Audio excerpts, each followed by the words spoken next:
दोस्तों, आज की इस वीडियो में मैं आपको महात्मा बुद्ध की एक ऐसी कहानी बताऊंगा जिसको सुनने के बाद जो लोग अक्सर ये सोचते रहते हैं कि उन्हें किसी भी चीज में कुछ ही समय तक खुशी मिलती है, उसके बाद उनकी खुशी मानो गायब सी हो जाती है। तो दोस्तों, वो लोग अक्सर ये सोचते रहते हैं कि उनके साथ ही ऐसा होता है, कोई भी घटना होती है तो लोगों का कहना ये होता है कि मेरे साथ ही ऐसा होता है, और वो अक्सर इस बात की शिकायत भगवान से करते हैं। और वह व्यक्ति पूरे जीवन छोटी छोटी खुशियों में अपनी आंतरिक शांति को ढूंढते हैं और वह पूरा जीवन उन्हीं छोटी छोटी खुशियों में निकाल देते हैं, पर उन्हें पूर्णतः आंतरिक शांति का अनुभव कभी नहीं होता। तो इस कहानी से आज हम यही सीखेंगे कि हम किस प्रकार से अपने जीवन को खुशहाल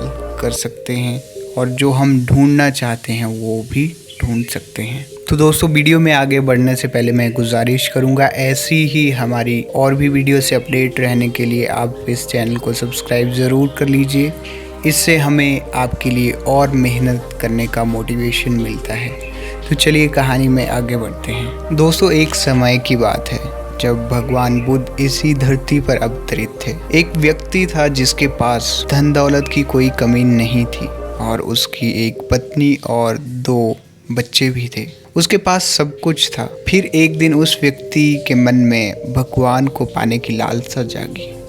उसने सोचा, मैंने बहुत सारा धन कमा लिया है, अब जीवन भर मुझे धन की कभी कमी नहीं आएगी, पर मेरे पास ईश्वर की कमी है, मुझे ईश्वर के दर्शन करने हैं। उस व्यक्ति में इच्छा जाग गई ईश्वर को खोजने की और उसने ईश्वर को खोजने की ठान ली। फिर उसने कई सारे मंदिरों और धर्म स्थानों का निर्माण करवाया। उसे ईश्वर के दर्शन नहीं हुए। उस व्यक्ति ने दान पुण्य करना शुरू किया और उसने खजाने का कई सारा धन पुण्य कार्य में लगा दिया। उसे ईश्वर फिर भी नहीं मिले। फिर उस व्यक्ति ने सोचा कि मैं बड़े बड़े तीर्थ धामों की यात्रा करता हूँ। उस व्यक्ति ने कई तीर्थ स्थानों के दर्शन किए। ऐसे करते करते उसके जीवन के 20 साल गुजर गए, पर उस व्यक्ति को ईश्वर फिर भी नहीं मिले। भगवान पाने की कोशिश करते करते वह इंसान थक गया। आखिरकार वह एक दिन महात्मा बुद्ध के पास गया और कहने लगा, मैं 20 सालों से ईश्वर की खोज कर रहा हूँ, पर मुझे ईश्वर कहीं नहीं मिले।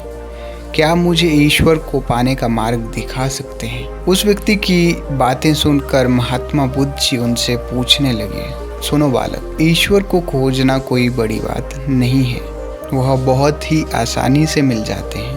अच्छा, तुम यह बताओ, तुमने ईश्वर को खोजने के लिए क्या क्या किया? उस व्यक्ति ने बताया कि मैंने मंदिरों और धर्म स्थानों का निर्माण करवाया, दान पुण्य किया, कई सारे तीर्थ स्थल भी घूम लिए, पर फिर भी मुझे ईश्वर नहीं मिले। महात्मा बुद्ध जी उसकी बात सुनकर हंस पड़े। उन्होंने कहा, ठीक है, तुम्हें ईश्वर के दर्शन करने हैं ना, तुम शाम को मेरे पास आ जाना, ईश्वर तुम्हें मिल जाए। तो वह व्यक्ति बहुत ही खुश हो गया और वहां से चला गया। वह खुश था कि मुझे ईश्वर के आज दर्शन हो जाएंगे। फिर कुछ देर बाद संध्या हो गई और वह महात्मा बुद्ध के पास संध्या होने से पहले ही पहुंच गया। वहां आकर उसने देखा कि महात्मा बुद्ध और उसके कुछ शिष्य कुछ ढूंढ रहे थे। महात्मा बुद्ध ने अपने शिष्यों को बताया कि मेरे पास एक कीमती मोती था, वो खो गया है। शिष्य उस मोती को ढूंढने लगे।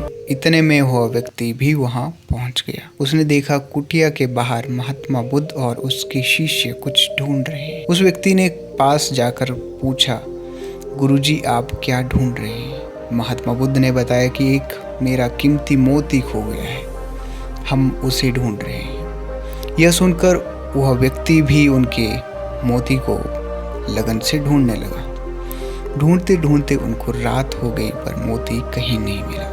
वह व्यक्ति परेशान हो गया और परेशानी के मारे उसने महात्मा बुद्ध जी से पूछ लिया कि गुरुजी, आपने आखिरी बार मोती कहाँ देखा था? ठीक से याद कीजिए। महात्मा बुद्ध जी सोच कर बताते हैं कि मैंने आखिरी बार मोती कुटिया के अंदर देखा था। यह सुनकर वह व्यक्ति क्रोधित हो गया और बुद्ध जी से कहने लगा कि लगता है आप में थोड़ी सी भी अकल नहीं है। अगर मोती आपकी कुटिया के अंदर गुम हो गया तो वो कुटिया के अंदर ही आपको वह मिलेगा, बाहर थोड़ी ना आपको वह मिलेगा। आप सबका समय व्यर्थ कर रहे हैं और साथ में आप मेरा समय भी व्यर्थ करवा रहे हैं। तो यह सब सुनकर महात्मा बुद्ध जी उस व्यक्ति की ओर देखकर मुस्कुराने लगे और यह देखकर वह व्यक्ति बोला कि महात्मा जी आप हंस रहे हैं, मुझे कुछ समझ नहीं आया। महात्मा बुद्ध जी बोले, बस मैं तुम्हें यहाँ बुलाकर यही तो समझाना चाहता था कि जिस ईश्वर को तुम 20 सालों से बिना सोचे इधर उधर ढूंढ रहे हो, उसे तुमने अपने अंदर की कुटिया में कभी खोजा ही नहीं। ईश्वर कभी खोजने से नहीं मिलते, उनके लिए तन मन पवित्र होना चाहिए, तभी ईश्वर के दर्शन होते हैं। अगर तुम ईश्वर के दर्शन करना चाहते हो तो इधर उधर भटकना छोड़ दो और अपने अंत आत्मा में ध्यान लगाओ, ईश्वर तुम्हें वहीं मिलेंगे। अपने अंदर के ईश्वर को